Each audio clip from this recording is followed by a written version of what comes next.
Bonjour Wassim Nasr, Bonjour. vous êtes spécialiste des mouvements djihadistes. Alors Abou Bakr al-Baghdadi, tout d'abord, il est toujours en vie, ça met fin aux rumeurs. Il est toujours en vie, ça met fin encore une fois aux rumeurs. Il faut rappeler que plusieurs fois il a été annoncé mort et dernièrement, il y a encore quelques semaines, blessé, gravement remplacé.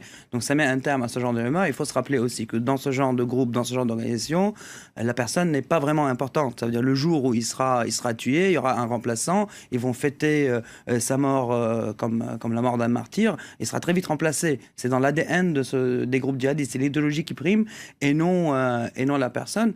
Et d'ailleurs, l'appel à l'immigration, comme vous l'avez très bien dit, ça ne se concentre pas sur la Syrie et l'Irak.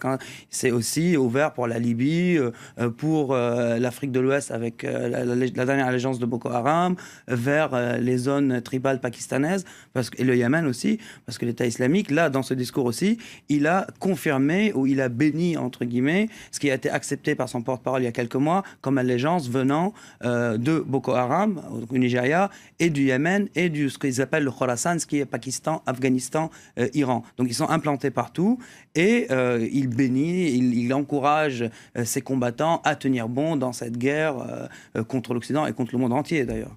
Quels sont les principaux messages dans cette vidéo et quelle est l'efficacité d'un tel appel?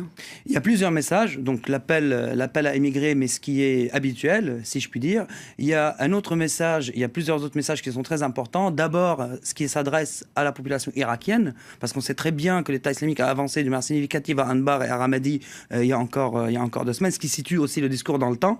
Et donc, il y a eu beaucoup de sunnites qui sont historiquement anti-djihadistes, qui ont fui les zones où l'État islamique a réussi à avancer. Donc là, il appelle les familles de ces clans sunnites anti-État islamique à revenir dans les territoires de l'État islamique et leur promet la protection. Pourquoi? Parce qu'il essaie de capitaliser sur les erreurs du gouvernement irakien qui n'a pas permis à ces familles qui ont fui Ramadi de rejoindre Bagdad. Il a mis des conditions draconiennes et il y a eu des gens qui ont été attaqués par des milices chiites, ce qui a aussi eu lieu au départ de Mossoul de certaines familles sunnites vers le Kurdistan. Donc il essaye de capitaliser sur les erreurs, sur le sectarisme, il faut le dire, du gouvernement irakien pour regagner encore plus la population sunnite qui est in fine son vivier populaire parce que ces djihadistes, ces combattants sont les enfants de ces régions avant tout. C'est des Irakiens d'Anbar, de Salah ad-Din et d'ailleurs, et gagner la population et la confiance de la population est primordiale pour l'État islamique.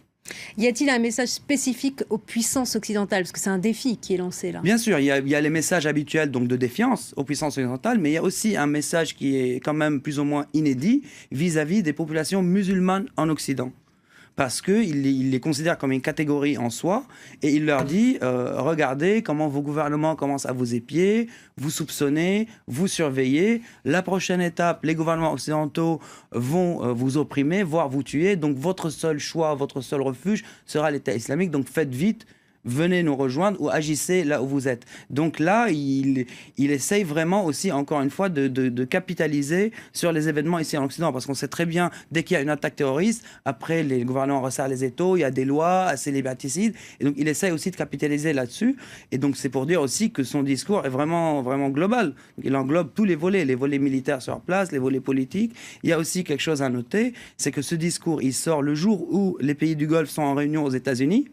Et en s'adressant surtout à l'Arabie saoudite, il rappelle que les Américains ont abandonné, selon lui, l'Arabie saoudite pour une alliance avec l'Iran et avec le Kurdistan, et que l'opération saoudienne au Yémen, ce qui situe encore une fois le discours dans le temps, n'est qu'un dernier souffle, et que les Saoudiens, in fine, sont incapables de protéger les musulmans sunnites, parce que les Saoudiens, la monarchie saoudienne se veut protectrice des musulmans sunnites dans le monde, et que ces musulmans sunnites, donc du monde entier, pas que de la région, devraient trouver refuge chez l'État islamique ou dans les rangs de l'État islamique. Merci beaucoup, Wassim Nasr, pour votre décryptage.